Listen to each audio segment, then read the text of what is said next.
Uh, Good evening, ladies and gentlemen. Welcome to the Planning and Zoning Commission meeting. We will be meeting the Planning and Zoning Commission for Wednesday, May 16, 2018. Please come to order. For the benefit of those who may not have participated in a Planning and Zoning Commission meeting, our procedures are as follows.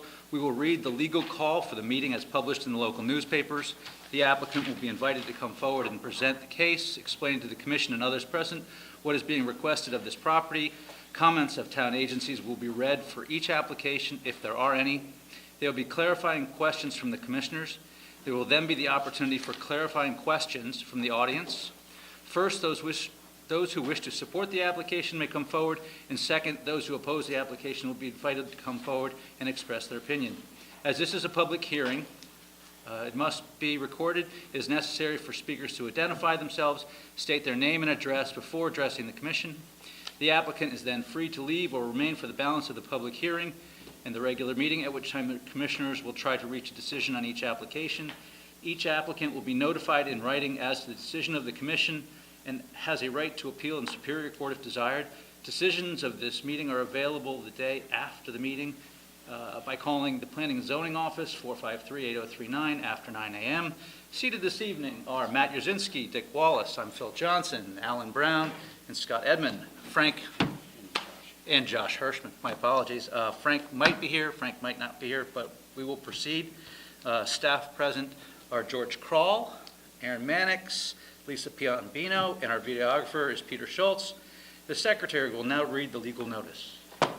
Notice is hereby given that the Guilford Planning and Zoning Commission will hold a public hearing on May 16, 2018 at 7:30 p.m. in the Nathaniel B. Green Community Center, 32 Church Street, Guilford, Connecticut, in the Monocatuck Room on the second floor for the following purposes. Peter Stevenson, 77 Fair Street, map 46, lot 31, zone R1, accessory apartment, 952 square foot structure, section 273-19.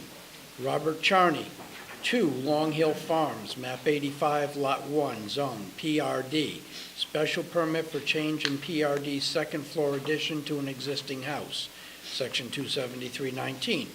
Copies of these applications are available for inspection in the office of the Planning and Zoning Commission, Town Hall South, 50 Boston Street, Guilford, Connecticut.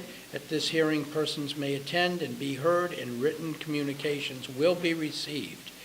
Dated Guilford, Connecticut, this 24th day of April. Philip Johnson, Chairman. Thank you. A couple of quick housekeeping items. We are going to table the item for Dennis and Tracy McGinley to June 6th. We'll also be tabling the Claremont remodeling, 541 Saw Mill Road, also to the 6th. And then with respect to the U-Haul, we'll be getting some additional clarifications with respect to issues that were brought up at our prior special meeting, as well as hopefully have some deliberation and discussions. We will be voting on that issue at our next meeting. So just so everyone knows and we're clear from the start. Okay? So it looks like the first item on the agenda would be Emma Rones. Hello.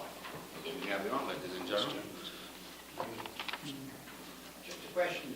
Maybe I didn't hear all of what you said. Is the U-Haul at not this meeting? No, we'll be having some discussion and some points of clarification at this meeting, and then we'll hopefully have everything to think about and then vote at the next meeting. Thank you.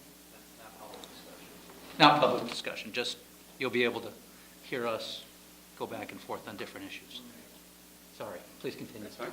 My name is Bruno. I'm the owner of Amarone Restaurant, and I'm here for 2 Water Street in Guilford, Connecticut for an outdoor seating permit. Great. Thank you. Is there anything changed since the last meeting? No. Any questions from commissioners?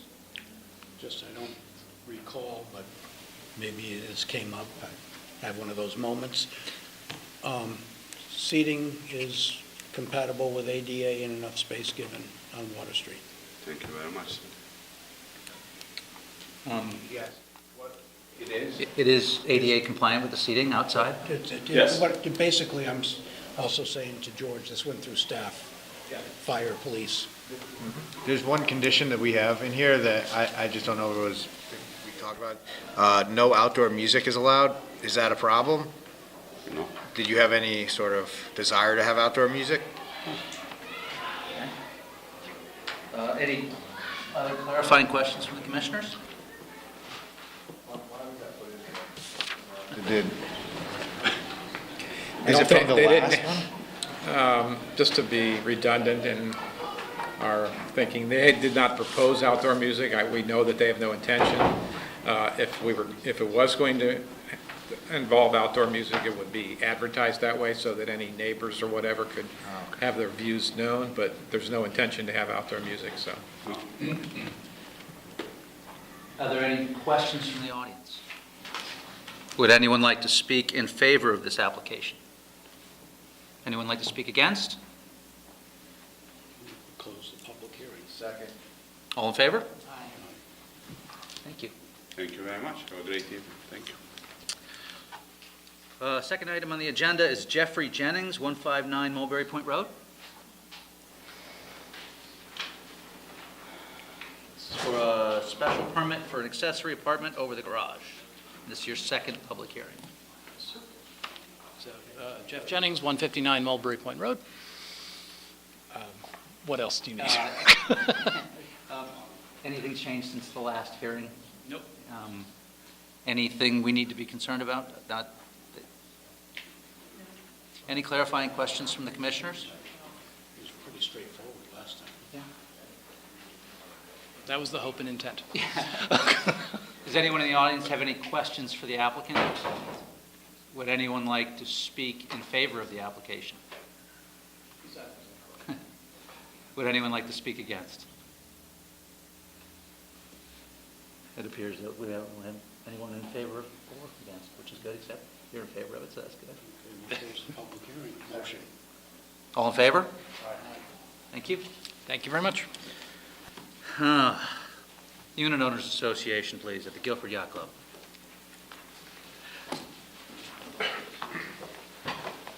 Good evening, I'm Tom Davis, reside at 147 Boston Street and own a slip at the Guilford Yacht Club and am on the Unit Owners Association board of the club. And we're requesting public access to the restaurant that we operate at Guilford Yacht Club. Terrific. You heard me say that before. Has anything changed since the last presentation? Since your last hearing, okay? Does anyone have the motion so that we can make sure that there are any conditions that are not surprised? We have that, we already read that one, yeah. There was some question as to public access, and I assume you're detailing that as the lawn in front of the building? Yeah, it's access to the club, park, proceed up to the restaurant area, the patio overlooking Long Island Sound where the food's served, and the great lawn that extends south from there overlooking Long Island Sound. Terrific. Do you have any intentions to modify anything on the interior or exterior of the site?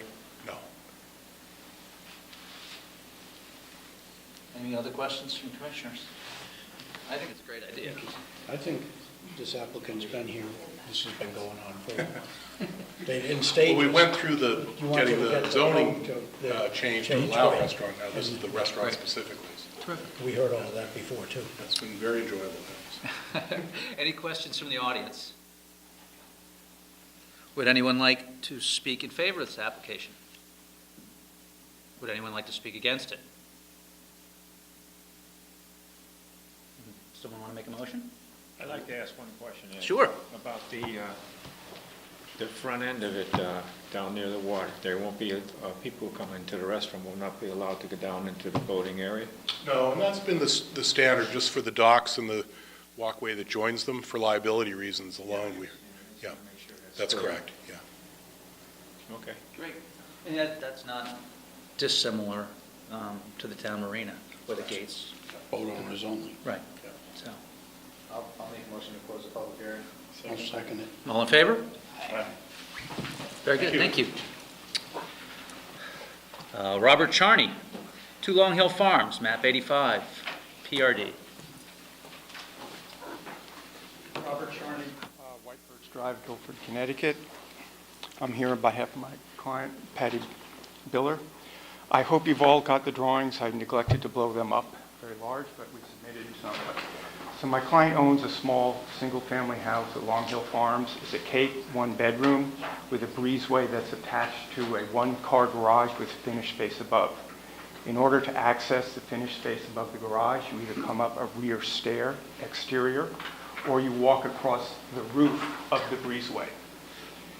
Our request is to put an interior connector between the second floor of the Cape to the second floor of the garage so that they don't have to go outside to go upstairs or across a roof without a guardrail to go inside.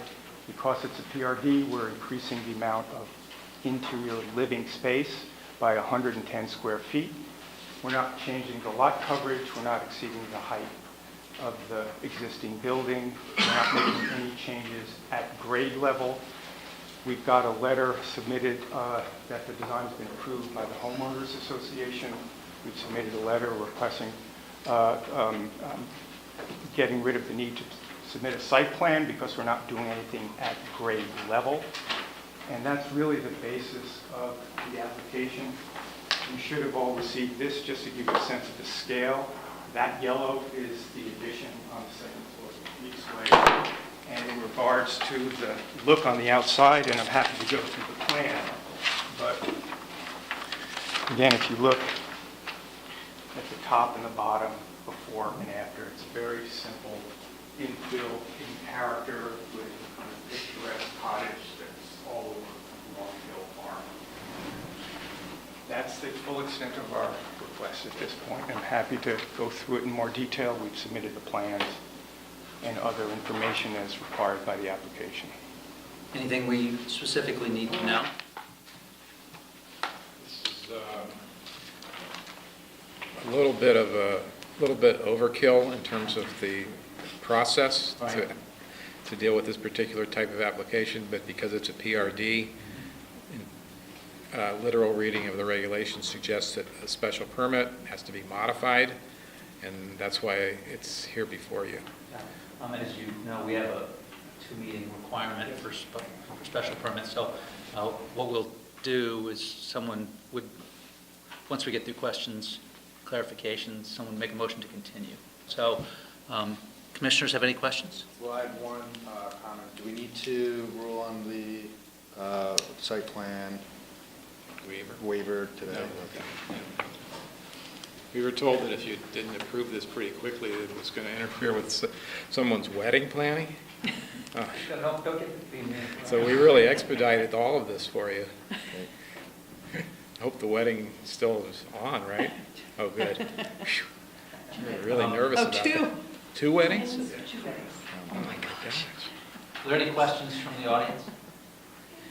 Would anybody like to speak in favor of this application? Would anyone like to speak? Other than the mother of the Other bride. than the mother of the bride, of course you will. Anyone like to speak against? Move we close the public hearing. We have to continue it. So can we continue the public hearing to 6/6? So moved. All in favor? Thank you. Thank you very much. Peter Stevenson, 77 Fair Street, map 46, lot 31R1. Special permit accessory apartment, 952 square foot accessory structure. This is the first public hearing. Hi. Hello.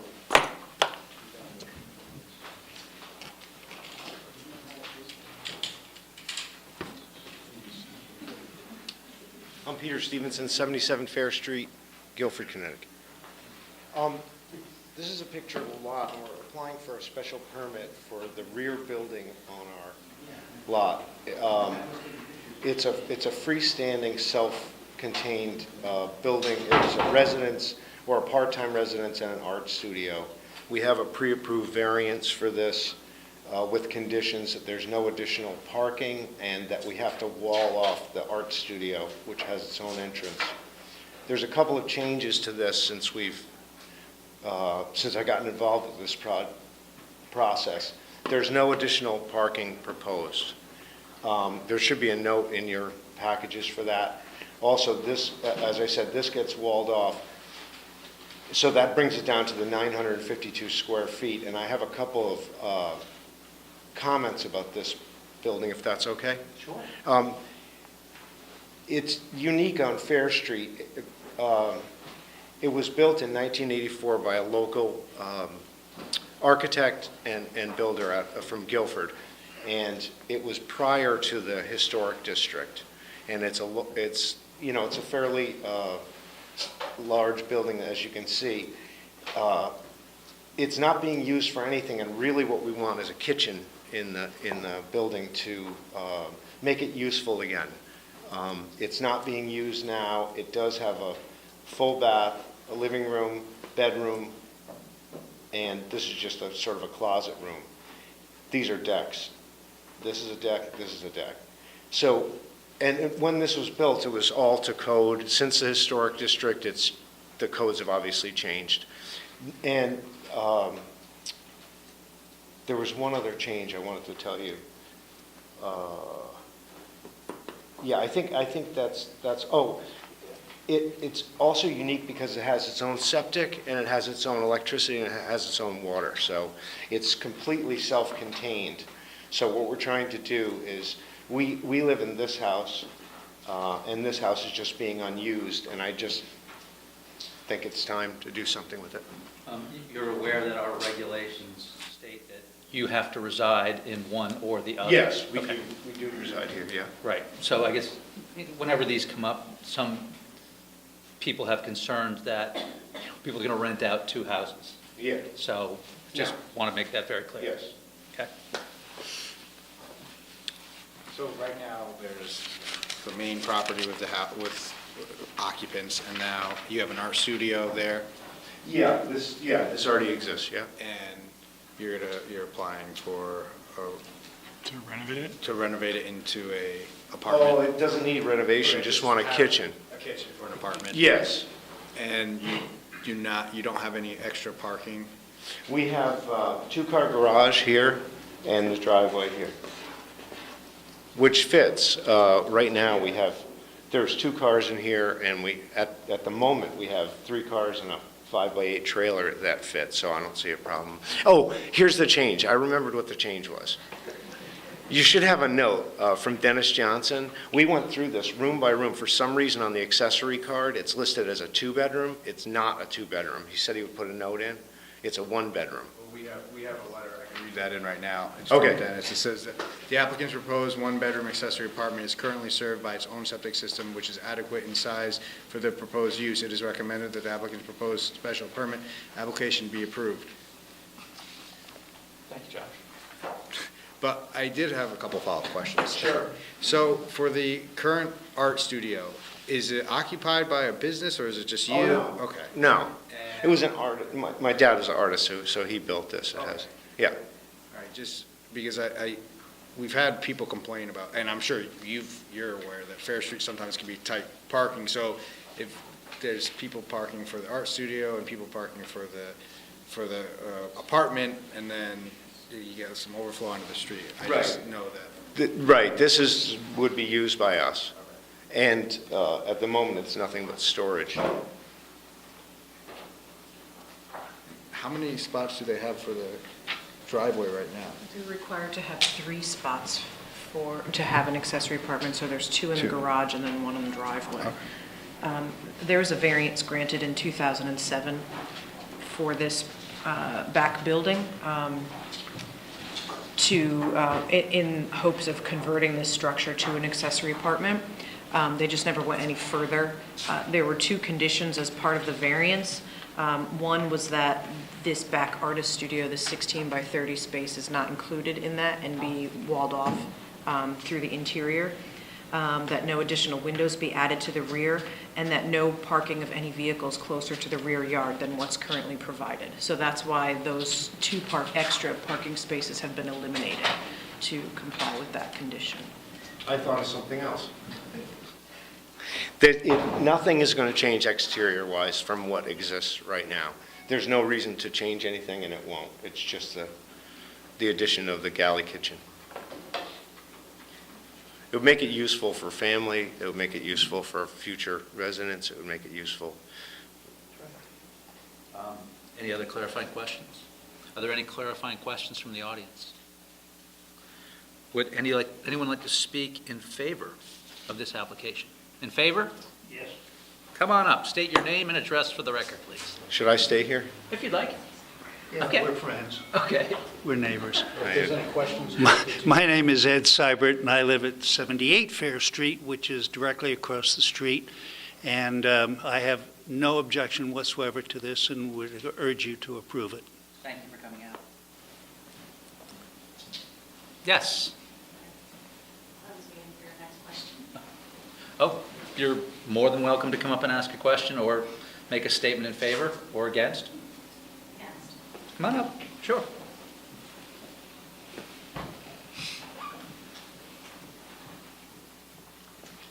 Good evening. I'm Susan Miller. I live at 73 Fair Street, right next door. And while these drawings are interesting, the actual pictures are even more interesting because Mr. Stevens is correct. This was built before the Historic Commission was around. And so as you can see, it's a pretty modern structure, which isn't totally visible this time of year, as you can see from some of the trees.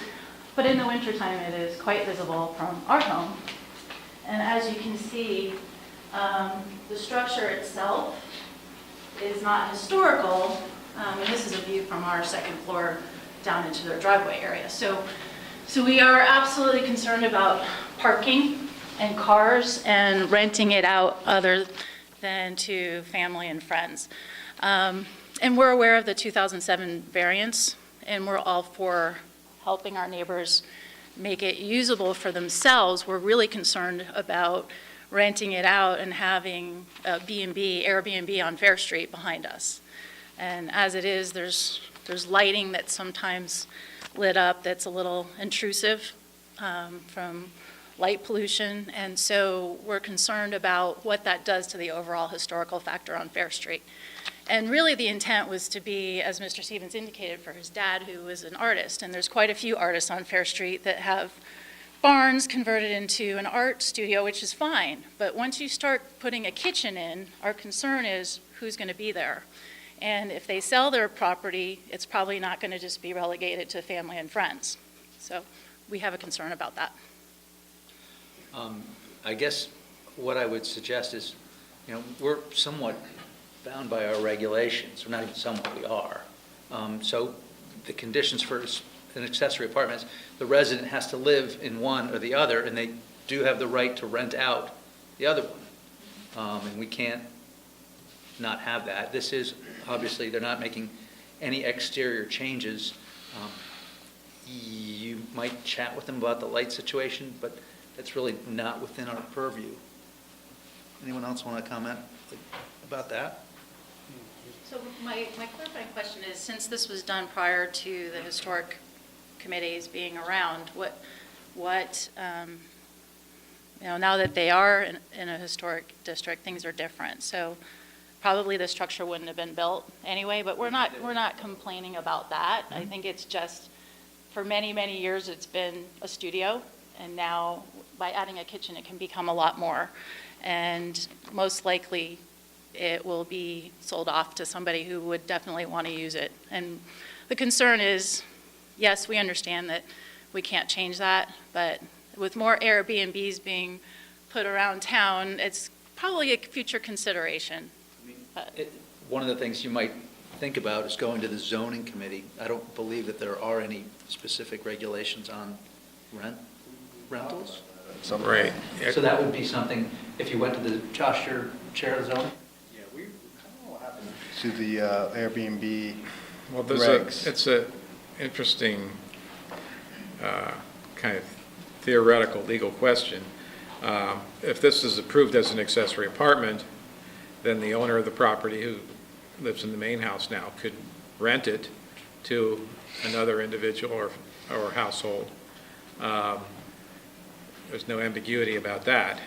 Could they rent it on a daily basis, which would be like a B&B? We would take the view that they could not do that without a different type of special permit. There is a special permit provision to create bed and breakfasts, air or otherwise. So if someone is operating their property and conducting a bed and breakfast business without a special permit for a bed and breakfast, then that would be a zoning violation. The gray area is, well, what's the duration of time during which it's an apartment for rent versus a bed and breakfast for rent? If someone rents it for 6 months, it's probably an apartment. They rent it for 3 months, it's an apartment. They rent it for a weekend, then probably not an apartment. So there is that gray area which our zoning regulations don't really address. I think The definition of a short-term rental / bed and breakfast is ambiguous. Well, the issue in Guilford at least is that there are some short properties that like to rent for a week at a time, and that's, or 2 weeks at a time, and that's Right. why I think we never, Kind of dodged, yeah. yeah, we never ended up putting regulations in. Historically, in these shoreline communities especially, some of the little cottages in particular, historically have rented for relatively short periods of time. So people in those neighborhoods almost expect that, the little cottage is going to be rented, maybe for a week, maybe for 2 weeks, whereas people in other more traditional neighborhoods don't expect that there's going to be short-term rentals. So that's partly an issue of expectation, which is our problem to try to figure out how to regulate, which we haven't totally done. And it's a big issue, not just in Guilford, but in many communities with the proliferation of the Airbnb concept. With respect to the historic district, given that they're not changing any of the exterior of the building, I wouldn't think it would have to go through that. So, but rest assured that, we understand your concerns. Thank you. Thank you. Would anyone else like to speak in, yes, sir? Thank you. I'm Michael Salzbach, and my wife Rosemary and I live to the north of the Stevensons, and we've lived next door to them since 2001, and we love them. And if they were always our neighbors, and we knew they would be, I wouldn't be here tonight. None of us get that guarantee. I know that, and we wouldn't be here at all, because we've never lost a second of sleep about living next to them.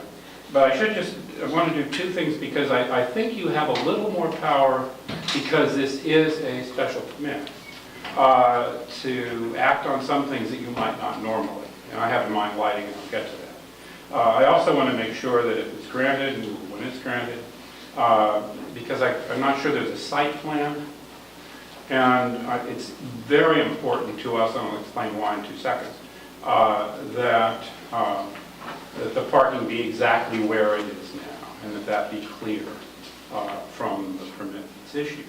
To give you a sense of where we are, if you look, we're at the schoolhouse, so we have the bell, and to the north of us is a red 2-family house. Right. And with a big driveway. That driveway is on our property line, where it meets it. You go 1 inch to the north of our property, and you're in that little version of I-95, and I think that's what we call it. If you go to the south of us, this is the skinniest lot on Fair Street. It's the same as the Weber. You end up at Peter and Naomi's, which is fine. Now, to avoid the feeling for us that we're living on I-95 or in an esplanade in the parking lot for the Big Y, which isn't hard on a skinny little lot like that.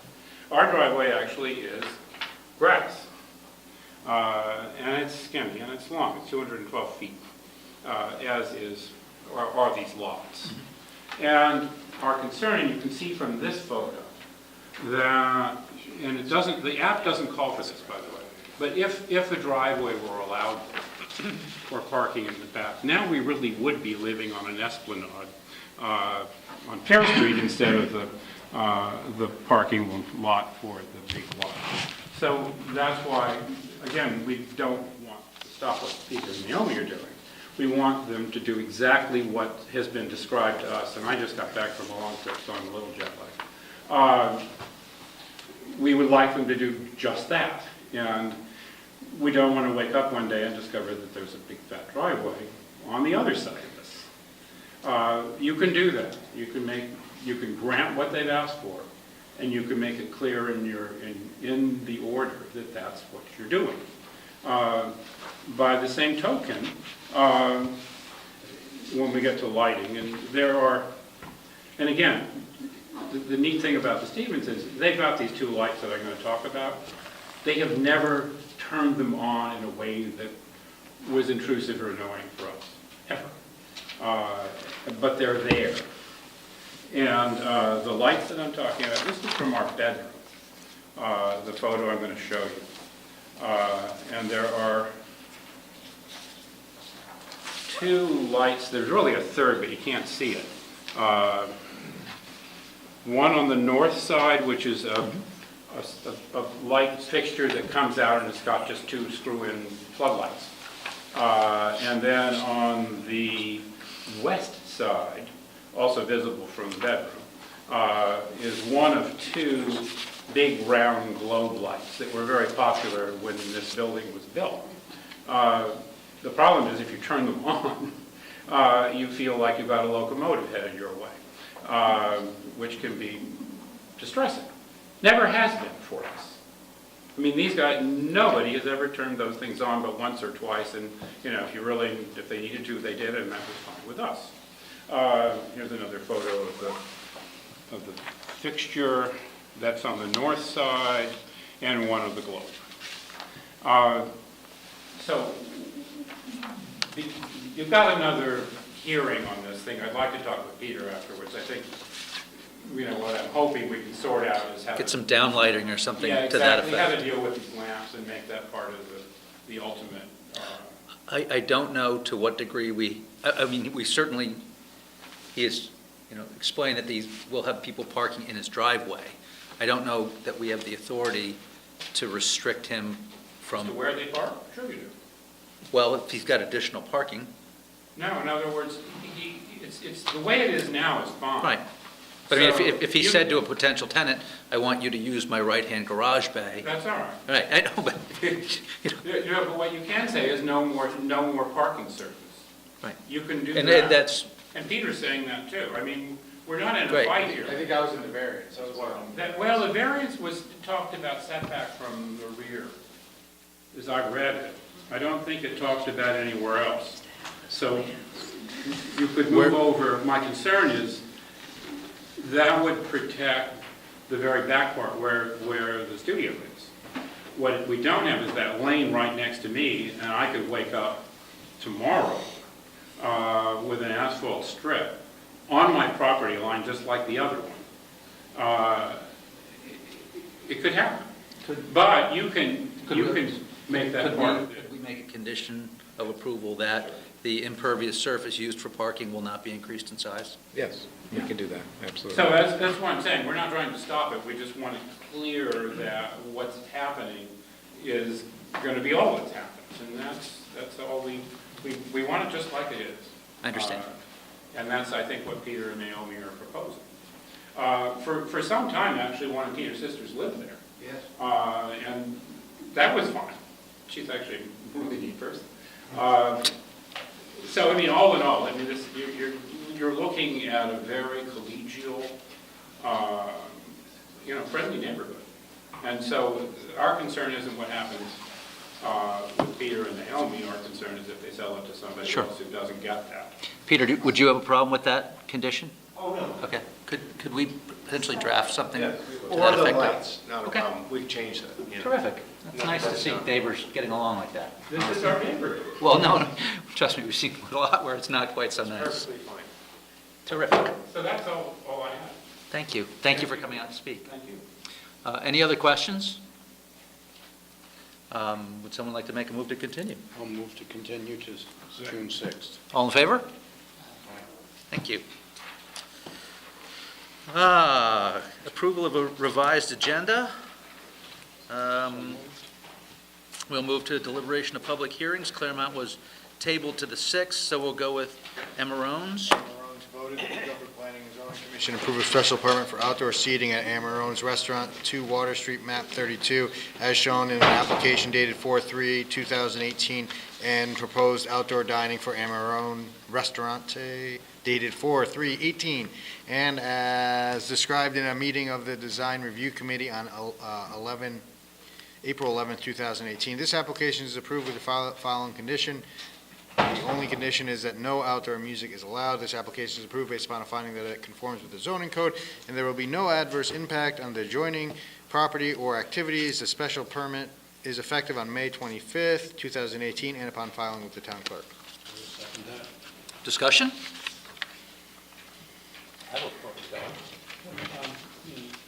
My only concern was that it satisfied public safety, and they're on board. This is less intrusive than the current special permit that they probably have. If you remember right, this commission approved outdoor seating for colors that kind of wrapped all the way around. Yeah, so I'm saying, and that runs with the land, so there's no reason why they wouldn't have that. So this is a decrease in use. We're cleaning stuff up as we go. I like that. In that case, I'll call the vote. All in favor? Thank you. Jeffrey Jennings, 159 Mulberry Point Road. I think you're the only one, Phil, with the motion in your file, so maybe either pass it along or... I have a motion. Oh, you do? Perfect. Proposed motion, Jennings voted that the Guilford Planning and Zoning Commission approve a special permit application for Jeffrey Jennings, 159 Mulberry Point Road, map 21, lot 2, to create an accessory apartment as shown on an application dated April 5th, 2018. This application is approved with the following conditions. This application is approved based upon a finding that it conforms with the zoning code. Special permit is effective on May 25th, 2018, and upon filing with the town clerk. Discussion? None needed. No, I think it's pretty straightforward. Checks all the boxes. No one's objecting, which is always helpful. So I'll call the vote. All in favor? Aye. Aye. Thank you. Unit Owners Association at the Guilford Yacht Club. I'm sorry. Voted that the Guilford Planning and Zoning Commission approve a special permit and coastal site plan application for the Unit Owners Association at the Guilford Yacht Club, 379 Whitfield Street, map 28, lot 11, to create a restaurant as described in an application dated March 5th, 2018. This application is approved with the following conditions: that no interior or exterior site modifications are proposed. This application is approved based upon a finding that conforms with the zoning code and is consistent with the coastal management policies of the state of Connecticut. The commission finds that the proposed activity will have no adverse impact on the water-dependent use of the marina and will increase public access, use, and enjoyment of the coastal resources of the property. The special permit is effective on May 25, 2018, and upon filing with the town clerk. Second. Discussion? I think it's going to increase public access to the water, so I think it's it's great. wonderful. And it fills the void. Yeah, terrific. I hope it's hard to get a reservation. Without further discussion, call the vote. All in favor? Aye. Thank you. Thank you very much. Do we want to, is Chuck around? Yes. Hey, let's just, you want to get rid of these other things first? We're just going to make a quick revision and try and take care of some of these other things first, and then we'll get to the, so applications to be received, you want to read them out? Nathaniel Tucker, Yarrow, 165 Dromara Road, map 66, lot 29, zone R8. Special permit, 720 square foot accessory apartment in an existing accessory structure, section 273-19. Receive and set public hearing date for 6/20/18 to be continued for a second hearing on 7/8/18. Good. That will be received then. Next one? Dennis Mugen, 205 Fitch Hill Road, map 113, lot 20-8, zone R8. Special permit, 621 square foot accessory apartment in basement, section 273-19. Receive and set public hearing date for 6/6 to be continued to 6/20/18. Good. We'll receive that. Under correspondence, there is a... I think you have her in here. Yep. Matt, would you do us the honor? This motion? No, well, we got. It's Jennifer Smith, Is she it's here? correspondence. She here? We I think have it's the just correspondence. I don't think there's actually. I don't have it. The motion. Just a motion. Yeah. Well, there is a letter from the owner of the property who is selling the property to Jennifer Smith. He requested that the subdivision be revoked, and she's advanced that notion to you. That's why it's under her name. Got it. And do we have that letter? Do we need to read that letter in or not? We have it, but you don't need to. Okay. Voted that the Guilford Planning and Zoning Commission approve the request of Michael and Thomas Prislow to revoke the approved subdivision known as Estate of Esther D. Pearls, dated revised to 12/6/17, prepared by Anderson Associates. This application is revoked at the request of the owner of the property. Discussion? I mean, you don't see that one a whole lot. What is it? Is this probably for? It was like a 7-acre parcel that they divided into 3 lots. Well, it wasn't, I mean, the subdivision isn't actually made effective until the owner files it in the land records. So in effect, they can bury the subdivision by not doing that.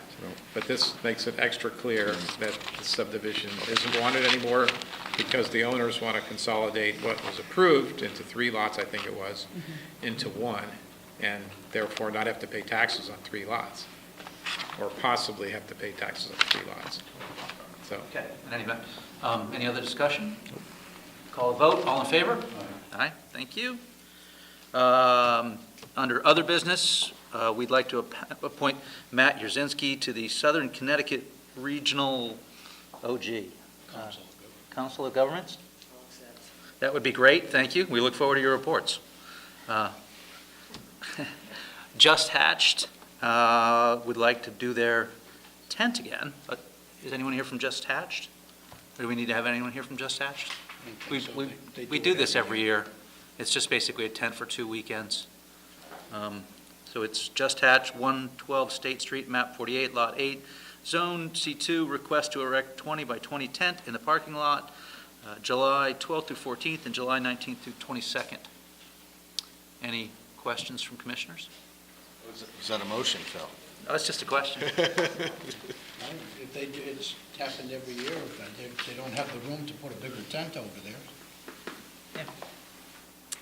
And no one seems to have objected in the past, so. Someone want to make a motion? Do we have a motion? I'll make that motion. If one needs to be made. That'd be great. Recommendation, there we go. Second. All in favor? Good. Why don't we move now to the U-Haul? Two little things. What do you want, pay the bills? I'll approve the bills. Okay. Any seconds? Second. All in favor? Aye. Approval of the minutes? I did read the minutes. I as well. I did as well, and they substantially correct. All in favor? Aye? Good. Let's move to U-Haul. So at our last special meeting, we had some discussion as to some of the legal points that commissioners wanted clarified. Matt drafted a quick letter that's sent out to everyone today. So what I'd like to do is kind of open with Matt's letter and then have some discussion about that, and then ask Chuck any questions that we might still have regarding clarifying points or other issues with respect to the special permit criteria. Does that sound acceptable to everyone? Yes, it appears there's two members that are likely to vote who are not here this evening, is that correct? Frank and Sean, I believe. Right, because I think we're still operating that Scott, you probably shouldn't participate, you could sit here, but not participate, right? Okay. All right. Dear members and staff of the Town of Guilford Planning and Zoning Commission, I want to briefly share some of my opinions about some of the legal issues regarding the U-Haul application. On the question of the building height, I agree with George that the existing ground level means existing at the time of the site plan under consideration. I believe that in section 273-2 of the definition of building height, that there are two elements of time used, the word existing and the phrase prior to, that imply that this regulation is to relate these two elements of time to the time of when the application is submitted. Also, there's a difference between the height, that is the size of the physical structure of the building, and the height, that is the top of the building, due to the elevation of the topography. I further believe, and many of the letters submitted seem to also agree, that there is a difference between the actual height of the building and the appearance of the height of the building. I think the reason that the definition of building height in section 273-2 includes the definition of average grade in the same definition is because this particular difference between the size of the building structure and the elevation of the building can make the building appear either higher or lower to the human eye. Accordingly, the overall meaning in the definition of this regulation, I think, is that we should deny a site plan application that plans to raise the average grade in an attempt to make the physical structure of the building elevated to appear higher to the eye. It is a fact that U-Haul did not fill the lot. Rather, the Connecticut Department of Transportation is entirely responsible for the filling of the lot that occurred many years ago. I do not believe that this U-Haul site plan application plans for any otherwise filling of the lot that would raise the average grade. I believe that U-Haul should not be responsible for removing these fillings on the lot because U-Haul had no role in the filling of the lot from the beginning. I do not believe that U-Haul should measure the average grade from the level prior to the DOT fill of the leftover millings because the fillings have become fixed and weatherly seasoned into the land's soil over years, well before the time of this application. I further believe that these fillings are physically trespassing on U-Haul's property. I think it is reasonably safe to assume that the state of Connecticut will not bear the cost or burden to remove these fillings, willingly I should say, and likely the federal government will not bear the burden or cost either.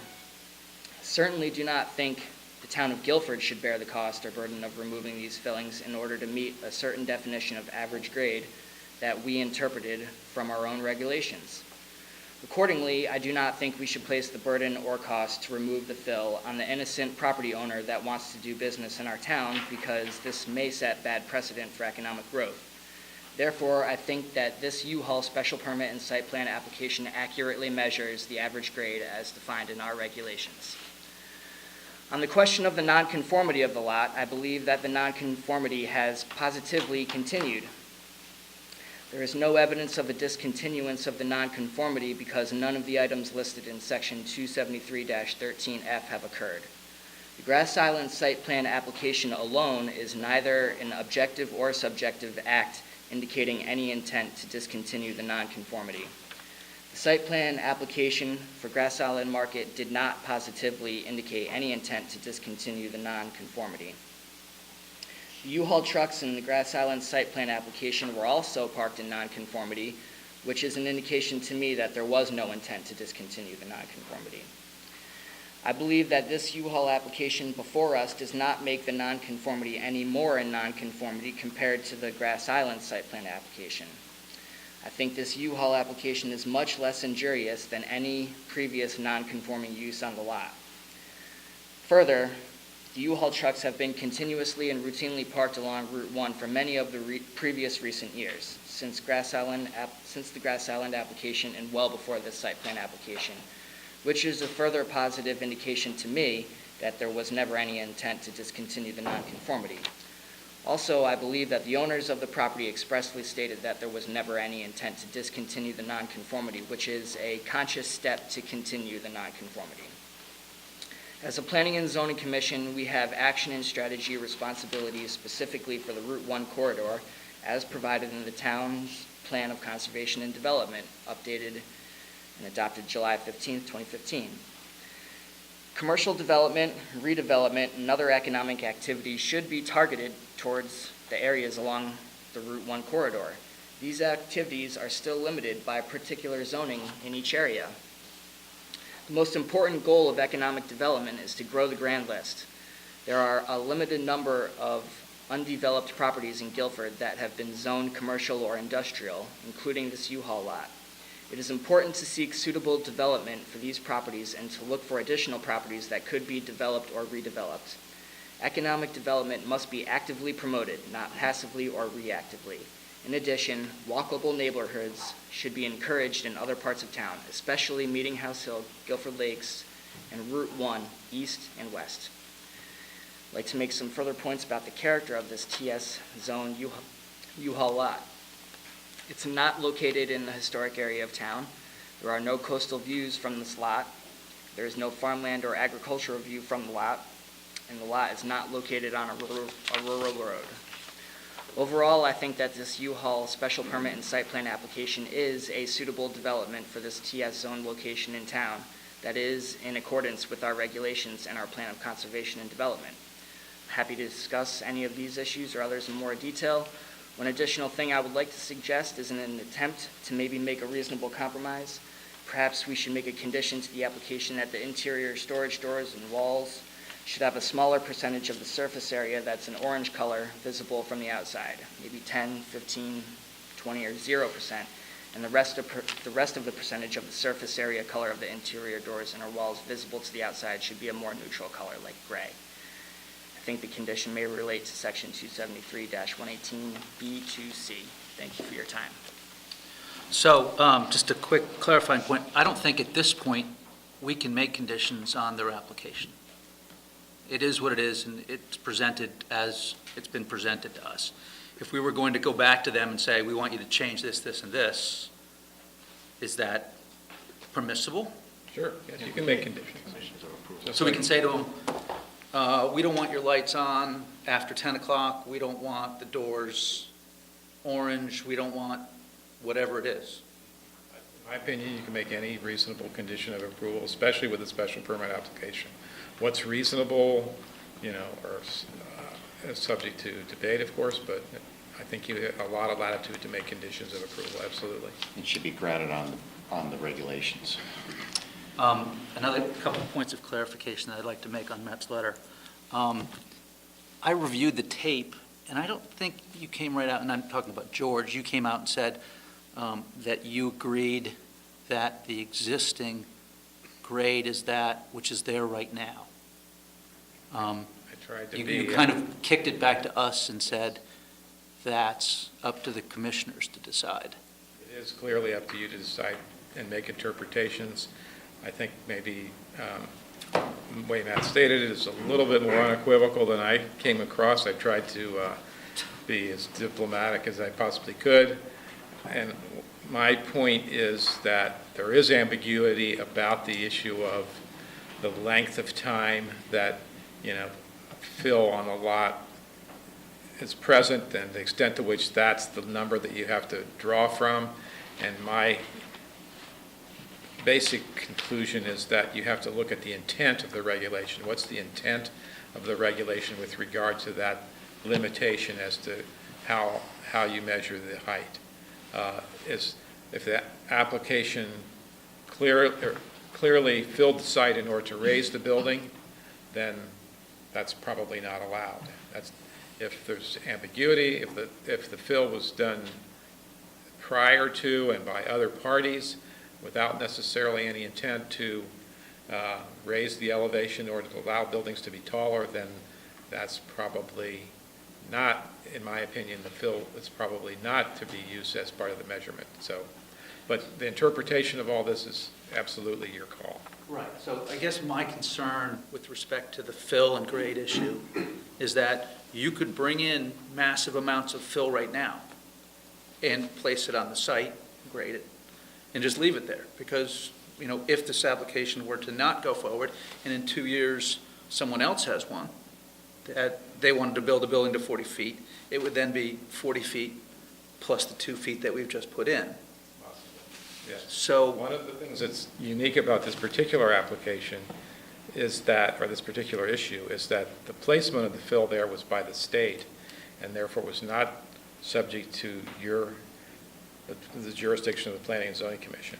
Under our regulations, placement of fill on property above a certain amount requires a special permit. as does excavation and removal of fill. However, the state claims exemption from that, and that's perhaps why we didn't require a special permit in the case of this particular fill. So for a private property owner to bring in a massive amount of fill would require a special permit from the Planning and Zoning Commission, regardless of what the intent of the fill was. So if there were to be additional work from the state, they could, again, deposit it without any oversight and leave it there. Arguably, that's correct. I think another factor associated with this particular circumstance is everyone, I think, assumed when the fill was placed there that it was temporary, that it was going to be removed by various parties. As some of the material was removed by the town in particular, I think some of it was removed and or sold to private developers, but not all of it obviously was, and some of it got graded and left on the site. Point of clarification, it was deposited there in 2011? I thought it was 8 years ago. That's the number that sticks in my mind. I was on Public Works when that was dropped there. And I was on from 11 for about 6 years. Okay. Yeah, I put it in my memo that it was placed there in 2010, 2011. And I asked Mark Damiani, the assistant town engineer, if he had any evidence or if he knew when that material was placed there, and he's the person who gave you that date. So that corresponds to what you were saying, Richard. Yes. Yeah, so that sounds about right. The majority of it was taken to Sullivan Drive and still there. Okay, by the town. Yeah.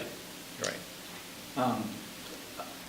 Just to get through a few more points, I disagree with Matt regarding the extinguishing of the rights on the non-conforming use, but that's why we have a commission, that's why we discuss these things. I think that the site plan that changed it to Grass Island Market, and they proceeded forward with that, was a pretty clear indication that they were giving it up. And also the fact that the application at that time for the U-Haul stated that the parking would be on the side of the building. I think they can obviously do it, but I think we really need to look at what was approved and what they're proposing now, irrespective of what has been happening there, with respect to the display of trucks. And then finally, just one last comment. The property actually does directly overlook farmland. There used to be a big dairy right on Tanner Marsh, and obviously that would look directly over it. Can you see it from the lot? Yeah. Pretty clearly, if you just drive straight there. I do know what you're referring Yeah. So with that said, you guys want to move on to any questions? Oh, sorry. I can clarify this better than I can, but there's two aspects to the nonconformity question. One is, did they give up the rights to nonconformity, the display of motor vehicles in its entirety, with the possible exception of allowing them to be displayed on the Tanner Marsh Road? If they did, and therefore they can't, under the current, with respect to the current situation, display vehicles on the Boston Post Road frontage, they've also requested a modification or a special permit to allow them to change the nonconformity from parking only, which was the plan, the Grass Island plan, to display of motor vehicles in lieu of the parking that was approved as part of the Grass Island Market plan. Did I say that correctly, or more or less correctly? Yes, the second thing, that you're absolutely correct, even if you agree that they have abandoned their non-conforming use by applying for the new use, in saying that they would park it in a different area.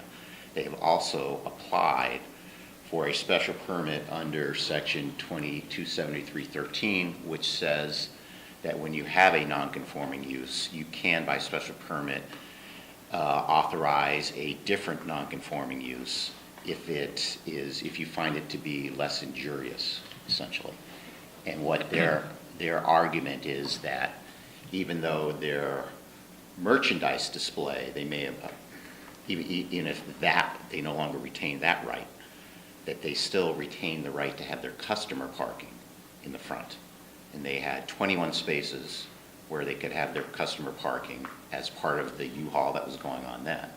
What the regulation now requires, I believe, is 20 feet altogether. You can't do any parking. 50. 50, or 15, yeah. You can't do any parking or display in there, so that they had retained part of their nonconformity to have 21 spaces, 6 feet from the road. That's what it was, 6.5 feet. And what they're saying is we want to change that to allow 7 vehicles instead of the 21 spaces and have it further away from the road. I don't have the number in front of me, but it's not. Yeah, it goes from 6.5 to something else that was further back than what it is now. So in lieu of those 21 parking spaces that they are clearly allowed to have by virtue of the Grass Island Market approval, they're proposing to allow 7 trucks to be displayed instead of those 21 parking spaces, both of which are non-conforming. So their argument is that the 7 display vehicles is less non-conforming than the 20-some-odd parking spaces. It's also not just the 7 display vehicles, it's the fact that the 7 display vehicles are further from the road than the 6.5 feet. Right, What's correct. your opinion, Chuck, on the current parking and presentation of the vehicles? What's my opinion as to? Is that a legal utilization? What's going on right now? Yes. No, it's not. Okay. In lieu of, I think if this, Unless you found they hadn't abandoned it. What do you mean? Right. Just the parking? Well, I don't think we ever the way Right. the way the site's being used right now, Right. if this application were to be denied, then they would have a zoning violation. If it were denied on the basis of the, especially on the nonconformity issue, then they'd have a zoning violation now because they are displaying vehicles in that front area. They would have, this application is in part a correcting of the current situation. Unless you unless you agreed with them that they Yes. never abandoned the earlier. Right. That's part of their argument. Right. And our argument, the other, there's a contrary. Did, when Grass Island became U-Haul, that was prior to my time here. Did that come before us or anything? I think it came together at the same time. Yeah. Like, it was the Right. Grass Island Market application, and they wanted 3 to 5 U-Haul trucks. I personally think that they did abandon their nonconformity, but I do think that having 21 spaces 6 feet from the road is worse than having 7 trucks 20-some-odd feet from the road. So, I think that their special permit is more viable than their argument that they didn't give up their nonconformity. So that's sort of where I sit on that one. I think the Grass Island application was ambiguous at best, and I think that the regulations call for a positive act, which I just don't see it very clearly as a positive act of an intent to abandon. Yeah, can you explain that further? Because I think that they're pretty clear that they didn't want these spots to be used for U-Haul, and I think the question, for the parking of the trucks, and I think that they were asked, do you want any trucks in front? And they said no. And the application also didn't show that being the case. Maybe they weren't made aware of the fact that they were giving this up, but that's sort of I on think the them. question also goes to whether or not the site plan approval that they had originally allowed for the rental of U-Haul trucks. They could sell, they had a vehicle dealership, but. Well, can you just tell me why you think it's ambiguous, so maybe I I can. just think that even if they didn't plan to park the U-Haul trucks along Route 1, doesn't mean that, I don't know if they would have approved them to do that anyway or not. If the application, I know they didn't apply for it, but if they did, I don't know if it would have been approved or. It probably would have been approved, but I think that they didn't apply for it, they had it, and. I just think it has to be a positive act, not a negative act. It seems more like a negative thing, and I think that one of the issues was that it has to be a positive act. I think that So they can park 20 Given. cars customer cars in front of the building, 6 feet away from the road is what they're saying, and they want to give that up, and they want to put 7 trucks 20 feet away? Is that what they're calling About for? it. And then what are they going to do with the cars, the customer cars that come in, where are they going? They're parked elsewhere on the lot, further back. It's a different type of business, of course. They didn't need, the Grass Island was a retail store with a need to have parking, much more visible and much more proximate to the entrance to the building. The U-Haul business doesn't really need to promote the fact that there's lots of car parking there, because there probably really isn't very much the need for car parking. So this application makes more sense for that. Were there, in the past, since this went in Grass Island / U-Haul, were there any complaints to ZEO or anything, any enforcement needed? Well, yeah, I think, I don't recall exactly what many means, but there were. It was an understanding that what they're doing today is not authorized, and that's partly why this application is before you, because it's been pending, as you know, for quite a long time. Pending for... Phil, so Matt, just back to your discussion, because I mean, I just want to see where you're going with it. So the testimony or the memorandum, which was submitted to us, discusses briefly why it is that the individuals who are opposing this application think that it was think that the Mannix family abandoned that nonconformity, and they said that a commissioner at the time, Commissioner Grigsby, asked, where will the U-Haul trucks be parked? And Aaron Mannix said, on the side and to the rear, there will only be 3 to 5 trucks at any given time. So they didn't attach the minutes, but I'm sure maybe one of them actually did attach the minutes. But taking that at its face for what it is, do you think that that is effectively abandoning that? No. Okay. Can you just tell me? Because you think that means... So what would have affected? What would they have had to do to abandon that? I believe they would have had to have expressly stated that they intended to, that they were okay with discontinuing the nonconformity, that they should have expressly stated that we are discontinuing the nonconformity, we're not gonna... Who would ever do that? Right, they wouldn't do that because they wanted to continue the nonconformity, right? Well, that's an assumption, but...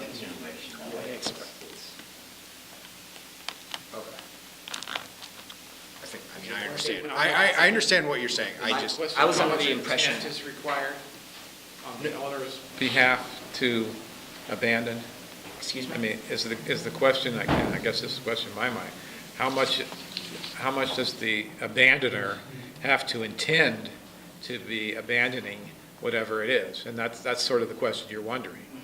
And your belief is, unless they are expressly stating that they intend to abandon it. Which in my mind would be a positive act. Right, in your view, they have not done so. Otherwise, if they didn't say anything about it or left it ambiguous, then that would be a little more a negative kind of.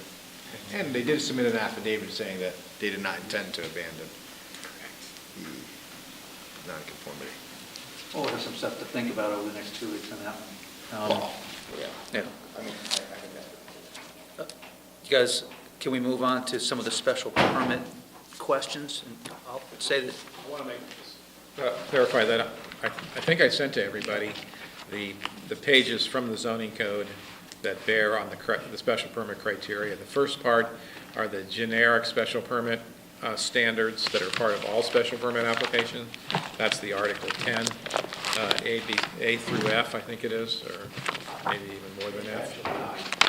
I. And then the second part is from the TS zone, the special permit criteria that apply to and only apply in the TS2 zone. Those are the criteria under 273-118. George, one comment. The regulations refer to this planning and design guidelines, Route 1 East. I have a copy I didn't know if anyone wanted one or something, but it's something we could get to you guys, you know. Where were you able to get a copy of that? I was around. We can make more copies.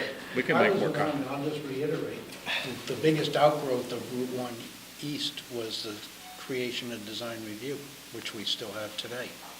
Well, you'll note in the special permit criteria Right. under 273-118, many of the criteria specifically refer to the design review committee and their view on compliance with those standards, since most of those standards are somewhat, for lack of a better word, vague or subjective, like high-quality architectural design and some similar words.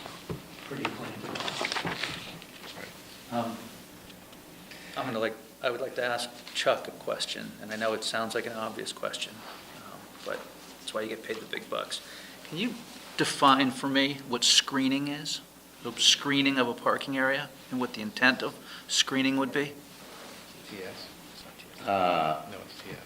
I would, I don't think there's you have definitions in your regulations. Without looking, I suspect that the word screening is not in here. I don't think it is. And what the regulations also provide is that if they're not defined, the words in these regulations should have the meaning commonly attributed to them. So what you do is you Go to the dictionary. You go to the dictionary. What does it mean screening? It means provide some sort of screening. And so, you know, and I think it's as adequate screening, you know, so there's, Impair a view towards something. yeah, I think it has something to do with that. So while this application, in my mind, checks a lot of boxes for things that they've done right, I think there are also a few that don't meet criteria. I think they did a nice job with the landscape plan, but I don't think the intent is at all to screen the trucks or the operations. That they want them, in my opinion, to be as visible as possible, which is exactly the opposite of screening something. I think that they used the building adjacent to the lot as a screen when they applied for the variance to set it back. I think they were using, in my mind, you could argue that they were using that building to screen this building, and I think that the trees they planted along Route 1 are also used for screening purposes as well. And I think that we as a commission have the discretion to decide what is suitably screened. And I think that the site plan application as is does suitably screen the building and the trucks, I think. I mean, I think that to ask for more than, I don't know what their plantings were in front of a building to determine that that's not screening, I think that we'd have an issue with that going forward. I mean, because, so what would you envision being adequate screening? Well, I mean, in my mind, if someone wants to put a dumpster and they say you want it screened, most of the time they'll put it behind a fence with a gate. Sure. You know, if I recall right, the screening, the plantings that they proposed were semi-mature trees that would grow to a pretty good height. Yeah. So you might have some trunk. Yeah, but it'll only be trunk, it'll be screening. Right. That's it. But, I mean, what would you think would be appropriate screening for a special permit application in a commercial They said zone? there's going to be a privet hedge or something of that literally, as you're driving down the road, you would not know that that's there. That, in my mind, would be a definition of screening, not semi-mature trees that are going to grow up and you're going to be able to look directly at the trucks. Is it supposed to be screening the structure that's being built or the activity that's taking place on the site? Because we can only regulate one of those two. Okay. I mean, I think from the renderings, coming from both the east and the west, I think that it wasn't very noticeable from the street, coming from Madison and even coming from the center of Guilford. I mean, it seemed pretty reasonably set back and screened in my mind, based on the renderings. Were there trees planted in front of this proposed storage building? Or only in front of the U-Haul transportation side. Do you recall? I don't know. I was under my impression of what I remember from it was a whole strip, but I could be completely wrong. The pictures that I recall, I don't seem to recall any screening in front of the, I could be wrong too. I mean, it's happened a lot. Trees in front of what? The new self-storage building, whether or not they proposed to have any trees planted in front of that as screening or not. That would be where you need your mature trees. That would be also where they want to have it be displayed as prominently as possible. So it seemed to be counterintuitive, plant big trees in front of what you're trying to show. We'll let George answer that one. I'm sorry. Well, while George is doing that, the other area that I had concerns about was with respect to the lighting. And, you know, our criteria are pretty clear in that it's supposed to be designed to avoid light pollution. And the proposal that's in front of us calls it for it to be lit 24/7 with the doors illuminated. It is. So here, yeah. Where's Route 1? Here. Right here, right here, and in the back. Well, some of those are considered just. With respect to the street frontage, the Design Review Committee is quite explicit about their desire to have street trees, notwithstanding the desire possibly also to have other screening plantings, but the design guideline quite specifically call for street tree planting, and it's often a bone of contention with the applicants and also with DOT sometimes, but that is an important design standard. I think there are street tree plantings proposed as part of this site plan. Does anyone else have any concerns regarding the lighting? I mean, yes. having anything lit 24 hours a day is always concerning.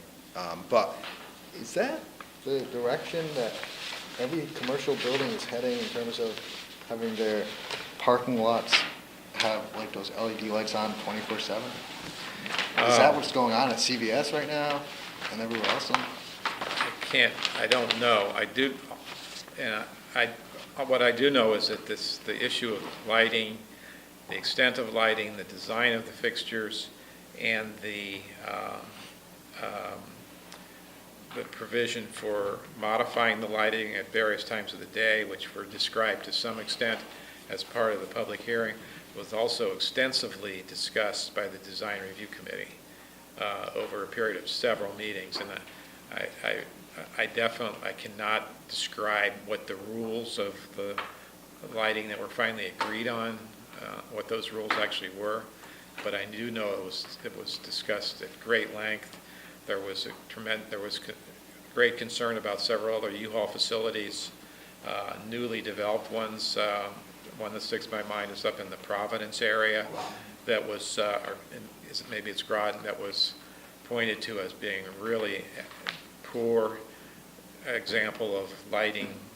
The place was really extensively lit, and there was a great deal of discussion about how we didn't want that and how various rules of operation were going to be established to make sure that didn't happen in this case.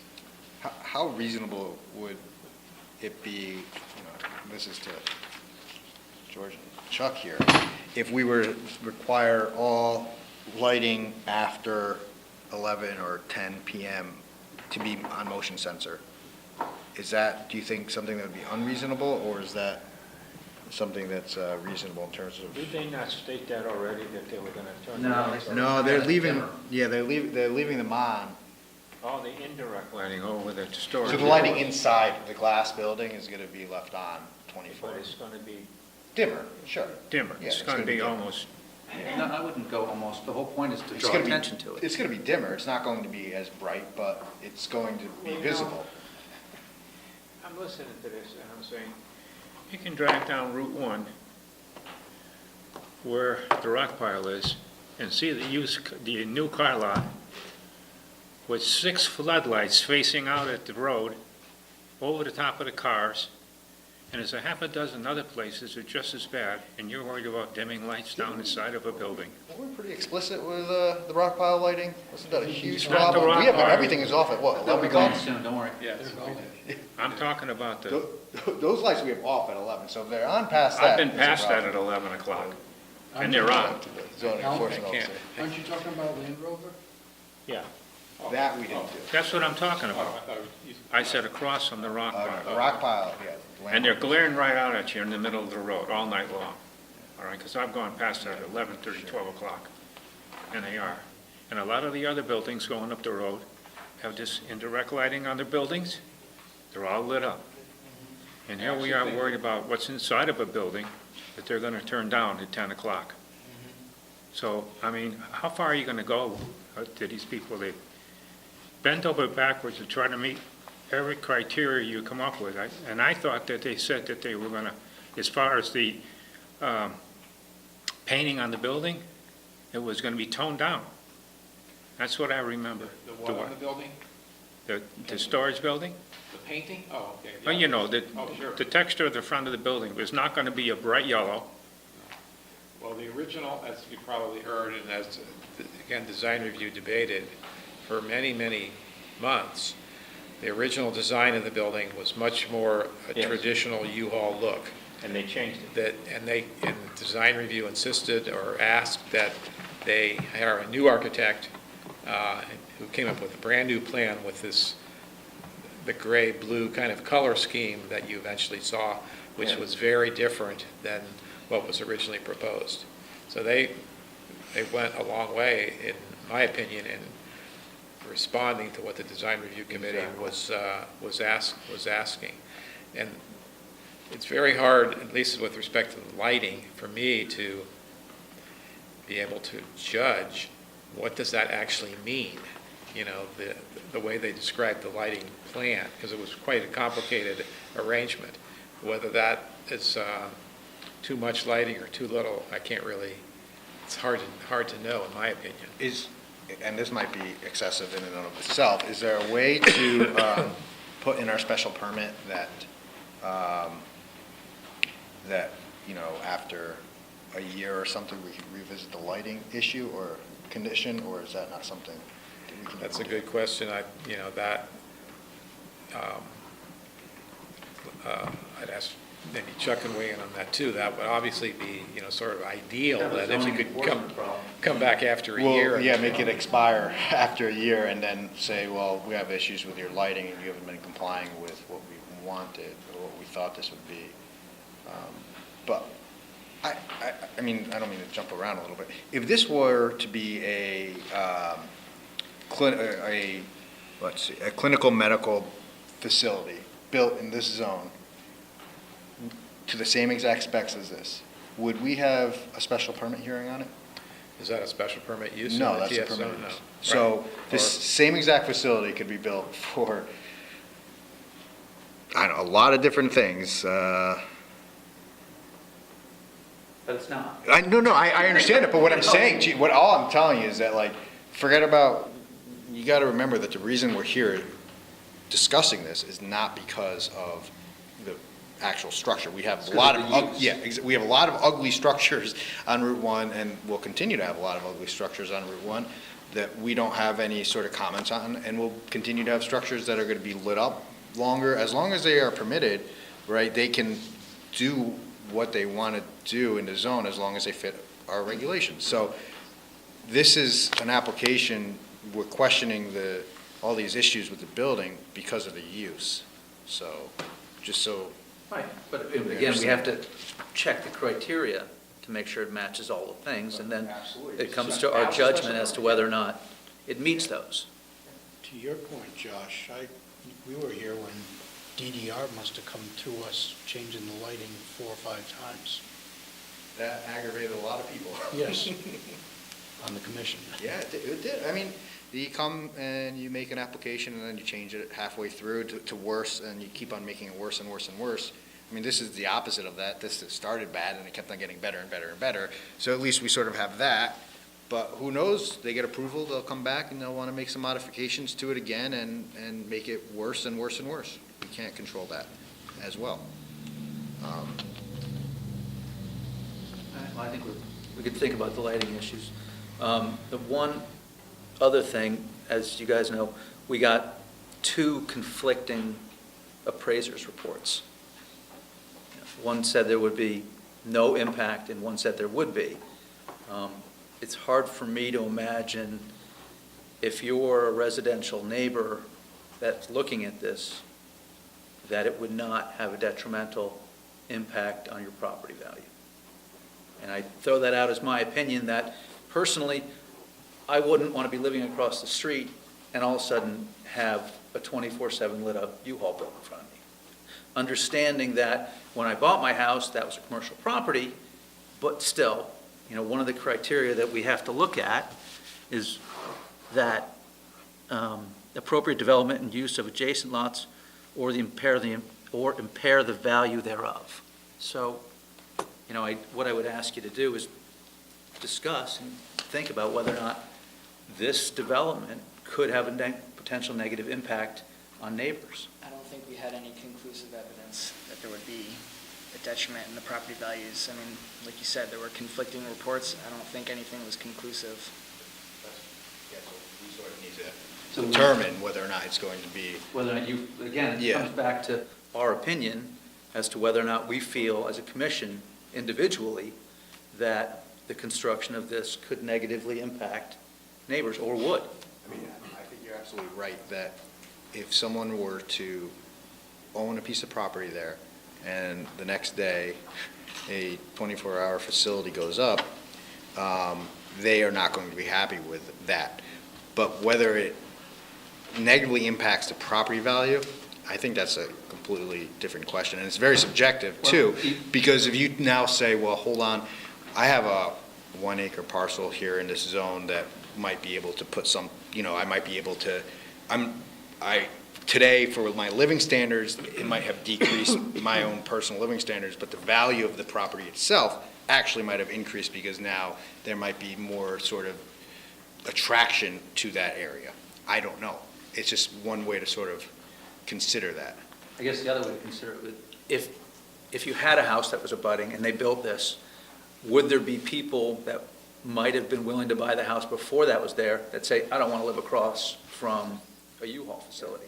I mean, that in and of itself is probably. Now there might be people that'll say, I'm going to buy this. I want to live across. No, I'm going to buy this because I'm going to turn it into a commercial property and I'm going to make more on the sale of this than I would have otherwise had made. So, I mean, it could go both ways. It all goes back to the thing that it's Route 1. And that's what's on Route 1. Wherever you go on Route 1, you're going to see commercial buildings that are going to be built all the time. This one's a little different in that there are a pretty good number of houses that are residentially zoned that are very close. But they're near Route 1, and this is something you'd have to expect. You're not going to see Route 1 turn into a residential road. We're going to knock all the buildings down and put houses there. We're not going to do it. You're right to talk about the property that is not, like that couldn't be zoned commercially. That might have more of an impact on those people. Or it might have less of an impact if you think that this is going to create a more, this might be a stretch, but for U-Haul, but this, this is going to create a more in-town environment and a more walking community, and we're going to now, Guilford is now going to build more sidewalks, and we're going to get down to the town center easier. I don't know. It's just, I think that it's very subjective, and we all have to come to our own decisions on whether or not there's value added or there's value taken away from the property. And you're right that that goes into our equation on whether or not we think that this should. I'm going to veer from this for a minute. When Chuck held up that Route 1 East plan, this is really the first real test of this on this side of town that I can remember. Yeah, the regulations refer to the Route 1 East plan, but they typically say as recommended by the design review. They almost delegate the design review to sort of interpret it. That's probably why you guys aren't in the practice of looking at what this says exactly, because you by the regulations, they say, as they interpret it, because as George mentioned, it does include a lot of subjective elements. But you should still have it, and you should still take a look at it. Well, it's interesting because the design review seems to think that this is the best possible situation for this building that they are doing. But they do not like the use. They think that the use is bad, but they made it seem like, to me, they said they bent got over the applicant backwards. as far as they could get. They did everything that they made every change that the design review requested, and they did everything they possibly could do to make this site what the design review committee would consider a good site. They approved, whatever that means, they sort of approved the application.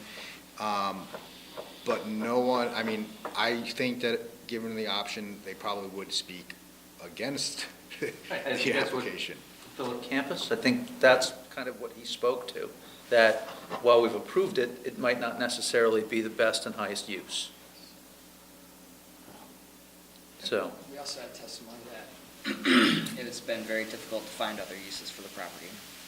That too, and no matter whatever you put here, if anything, there's going to be issues. I mean, if you put a Trader Joe's there, there's going to be issues. If you put a, I don't know, what other type of thing, a restaurant there might be something. Well, probably not as many issues for a restaurant, but a restaurant, the site is kind of big for a restaurant. I guess you put a hotel there. You got all those hotels right in that spot, there might be some issues. I mean, I don't know if it's our responsibility or our job to sort of determine what you put there. I think it is our the job. highest and best use. I think our job is to determine what fits our regulations, and if it fits our regulations, to approve it. And if it doesn't fit our regulations, to deny it. Spoken true. I just Yeah. don't know what, I mean, just because. Any other special permit criteria that are concerning commissioners? I read them all. Just one more thing. Check the boxes. The point of your restaurant was a good point. We put a restaurant there. How long would it take you, more than 10 seconds, to have 1,000 people up here saying it's going to cause congestion on that road with cars going in and out of the restaurant? So no matter what we put there, it's going to be a problem, okay? I'm not saying this is the best or the worst, but we're faced with the fact, and let's just get on with it. Well, I mean, I'd love to say let's just get on with it, but this is a 100-year building. I mean, this is not one that's going to get taken down in a few years if they find something better to do with it. This one's going to be around beyond all of us. So I think it's really important that we think long and hard about this one. I think we have And been come- thinking long and hard. I think we've been thinking for over a month now. Well, back we're going and to think for forth. 2 more weeks. 2 more weeks is going to make a difference. All right, I'm going along with it, but we've been going on and on and on and bringing everything up from a tree to a bush Maybe to we'll put it first on the agenda in 2 weeks.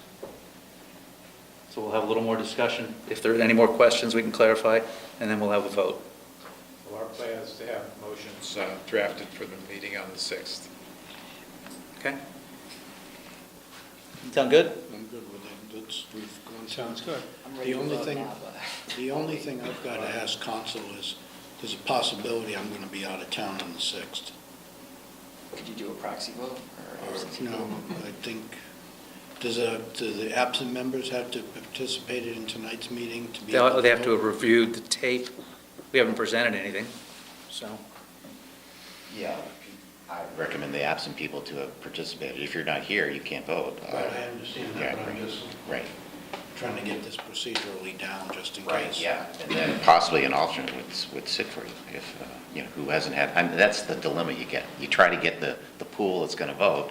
If it turns out somebody isn't going to make it, then. I spent doing a lot of homework, Right. and, because I missed both meetings, public Right. hearings. Right. YouTube and I became quite friendly, and review of the file was another Well, couple of days. Scott will be eligible to vote. so Because he he's sat at on the all meeting. of them. Yeah, Right. Scott can, but that being said, does someone want to make a motion to close? Adjourn. Adjourn? Seeing there's no further business before us, motion to adjourn. Second. All in favor? Thank you.